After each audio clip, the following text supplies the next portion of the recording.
Hi everyone, welcome back. Thanks for joining us today. We've got a brand new story to share with you. So let's begin. My name is Derek. When my girlfriend of 5 years introduced me as her roommate, I knew we were done. What I did next changed everything, and I will be telling you all about it. I met Angel in college. We weren't in the same classes, but our paths crossed enough times for something to spark. Casual conversations turned into long talks that stretched into the night. Before I even realized it, she'd become a part of my daily life. We grew close during the last 2 years of school, and by our final semester, we were officially a couple. Back then, everything felt simple. We had this shared vision. Once we graduate, we'd say we'll get real jobs, settle down, get married, and maybe even start family. It all sounded so easy when you're young and hopeful and haven't had life hit you in the face yet. But what I quickly learned was that college love and post-college reality are two completely different worlds. Being in love when your biggest problem is passing finals is not the same as staying in love when rent's due and job applications keep going unanswered. After graduation, the world didn't exactly roll out the red carpet for us. Those dream jobs we used to talk about, they didn't come knocking. Not for either of us. I managed to land a job in the IT department of a mid-sized newspaper company. It wasn't glamorous, but it paid decently and gave me room to breathe. On top of that, I picked up freelance gigs online, doing whatever I could find. Angel, on the other hand, had it a bit rougher. She had to settle for an entry-level position at a marketing firm with long hours and low pay. To make things easier financially and to stay close, we made the decision to move in together. Found a small but decent apartment that fit our budget. We split things the best we could, but since I was earning more, I naturally covered the bigger share of our expenses. There were months when I'd skip outings with friends just to meet a freelance deadline. Nights when I stayed up fixing some company's broken code so we could keep the lights on without stress. I never once made it a thing because I was in love, and that was enough for me. I didn't look at our relationship like a spreadsheet. If I had more, I would have given more. Simple as that. Things got even tighter when Angel decided to enroll in a professional certification course.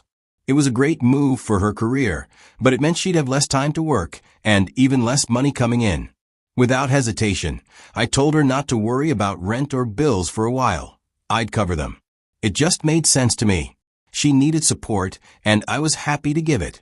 But as I'd come to find out later, sometimes choosing someone every day doesn't mean they're doing the same for you. A few months after finishing her course, she got promoted. It was a big moment. More pay, a new title, and access to company perks that made her job feel a little more prestigious. I was genuinely proud of her. I still remember the night she told me. She walked in smiling, holding the letter up like she had just won something. And to me, she had. We went out that weekend to celebrate. I paid, of course, and I didn't mind. She earned it, and I wanted her to feel like it mattered. But something started changing not long after the promotion. She started focusing more on how things looked. Conversations at home shifted. She used to tell me about her day, but now it was all about appearances. What her coworkers wore. Who had the new designer purse. Who just came back from Bali or Europe. Who drove what. I didn't have much to say in those conversations. I didn't know these people, and I definitely didn't have context for their lifestyles. So I just listened, nodded when I needed to, let her vent or show off or whatever it was she needed in the moment. But deep down, I noticed the difference. It was like she was starting to measure our lives against people I'd never met, and we were coming up short. Still, I didn't push back. I figured it was a phase. She is probably adjusting to her new role, trying to fit in with the people at work. I loved her. And when you love someone, you try to give them space to grow, even if the growth feels different. One evening, I was using our home computer. We use it for basic stuff, watching movies, checking emails, and paying bills. But that day, I noticed that Angel's office email was still logged in. She probably forgot to sign out. I wish I could say I just closed it and moved on, but I didn't. Curiosity got the best of me. I scrolled through and saw email after email of work, memos, etc. I saw a lot of formal invites from her company over the years. Events, team dinners, weekend retreats. Some of them were sent directly to her. Others were sent to her entire department. And nearly every single one said something like, "You are welcome to bring a guest," or "Feel free to attend with a +1." That part stopped me, because not once had she ever mentioned any of them to me. I sat there, my mind racing with questions I didn't want answers to. Was she attending these alone? Or was she bringing someone else? A coworker? A friend? Or worse? But I didn't say anything to her. I logged out, closed the tab, and tried to pretend like it didn't eat away at me a little. I told myself maybe she just didn't think I'd want to go. I don't know, but I stayed quiet. Then one Saturday afternoon, I had dozed off on my work desk in the bedroom. I got up, still half asleep, and walked toward the kitchen to get some water. But before I got to the doorway, I heard voices, Angel and someone else. I realized it was her best friend. She visited every now and then, so nothing out of the ordinary there. But their conversation wasn't meant for me. That much was clear. Her friend asked her something along the lines of, "Why won't you take Derek to the party? You got someone else you're thinking of bringing." She even said it kind of playfully. I stopped moving and just stood there behind the wall, listening like a ghost in my own home. Angel brushed it off at first. Said something like, "You know Derek, he's an introvert. He'd hate a crowd like that." And I won't lie, she wasn't wrong. I don't love crowds. I'm not the life of the party type. But then she kept going. "He's awkward and too laid back in social settings," she said. "I don't know if he can hold up to the standards of a big event like this." I was stunned at that moment. I didn't wait to hear the rest of that conversation. I turned around slowly and walked back to the bedroom. I sat on the edge of the bed for a while, just thinking. Everything started clicking into place. The email invites, the lack of conversation, the way she avoided including me in anything tied to her work or her social circle at the office.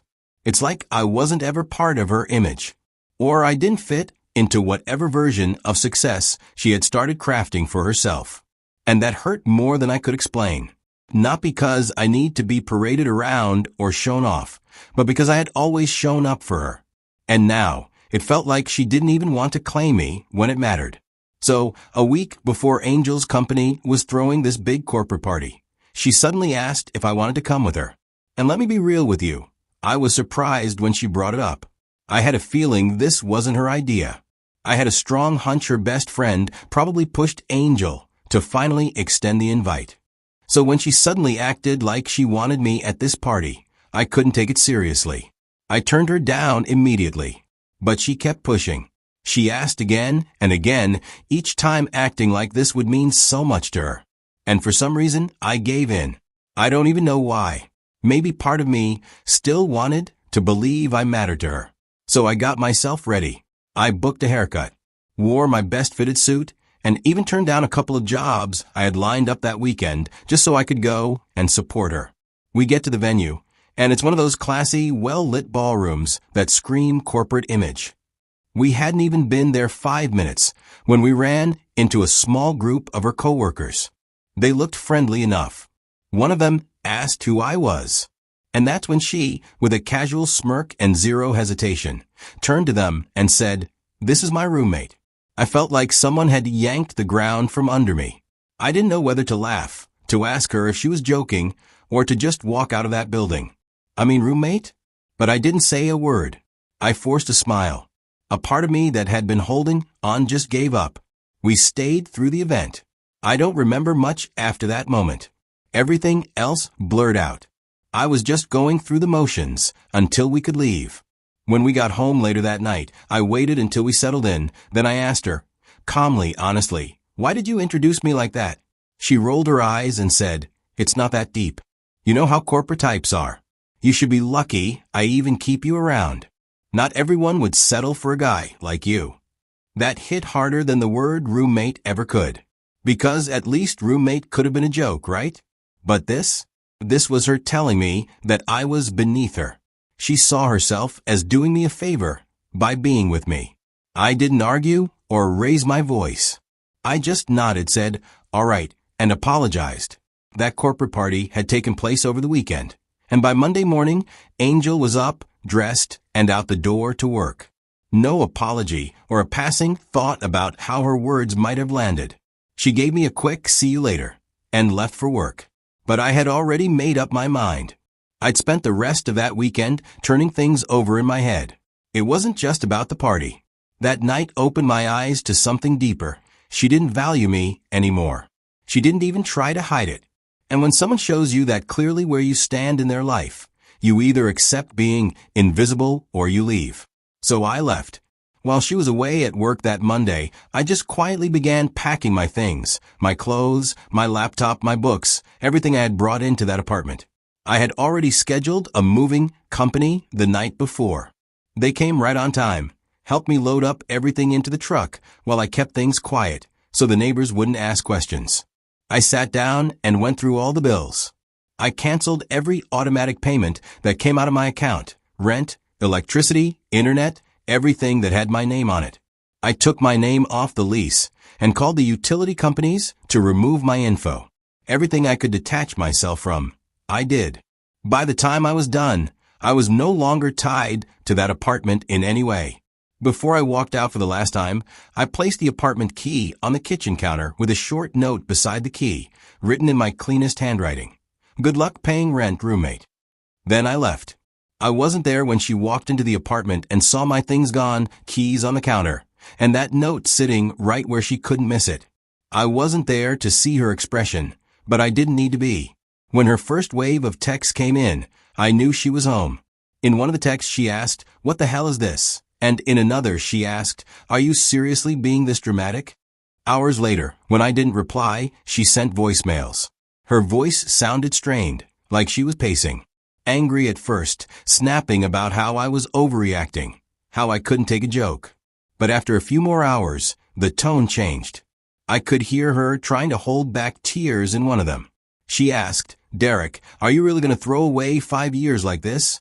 I didn't respond. I'd said everything I needed to say with my absence. But when silence doesn't give someone control, they find other ways to spin the wheel. And that's exactly what she did. She started messaging our mutual friends in the days that followed. Suddenly, she had a story to tell. One where she was the victim, blindsided by a man who walked out without warning. A man who couldn't handle a strong woman climbing up the ladder. She told him I was insecure, emotionally immature. I left because I was intimidated by her success. Some of them believed her. Maybe they'd only seen the surface of our relationship. It was easy to buy into her version if you didn't know the behind the scenes. But not everyone swallowed it. A few of our friends, people who'd seen how I supported her, who knew the kind of hours I put in just to make our life easier, started reaching out. They wanted to hear my side. And when I told them everything, there was this pause. They realized they missed a lot more than they thought. Time did what it always does. It moved forward. Months passed. I heard through the grapevine that Angel had to move out of the apartment. She downgraded to something smaller. I guess without me covering the bills, reality came knocking. I wasn't rooting for her downfall, but I also didn't feel sorry. Years later, I bumped into her old best friend at a coffee shop downtown. We were never close, but we always got along well. We caught up for a bit, just surface level stuff. Then, as she stood up to leave, she looked at me and said, "You dodged a bullet by leaving her." I didn't press for details. I didn't need to. This was a quiet confirmation that walking away wasn't a mistake. It was necessary. Looking back now, I can say this with all the calm in the world. Walking away from Angel was one of the best decisions I've ever made. At the time, it didn't feel triumphant. It felt heavy. 5 years is a long time to build a life with someone. When I really sat with everything, I realized that when her career started to rise, her view of me started to shrink. She got so caught up in image and status that she forgot who helped her get there. It's funny how people change when they start seeing themselves in new rooms. Suddenly, the people who held the ladder for them don't look so shiny anymore. I didn't change. I just stayed real. But for her, that wasn't enough anymore. And I won't lie, there was a time I wondered if maybe I should have fought harder, if I could have proved my worth more. But now, I'm at peace. I've grown in ways I never imagined since leaving. Financially, I'm in the best place I've ever been. My freelance work took off, and I ended up launching my own small firm. Personally, I've learned to set standards, to recognize when love starts feeling more like an obligation, to never settle for being someone's secret or embarrassment. Anyway, that's the story. That's how it all went down. What do you guys think? Be honest with me. Was I too calm? Would you have walked away earlier? Or would you have tried to fix things? I really want to hear from you, because I know stories like this aren't as rare as we wish they were. Drop your thoughts in the comments. Let's talk about it.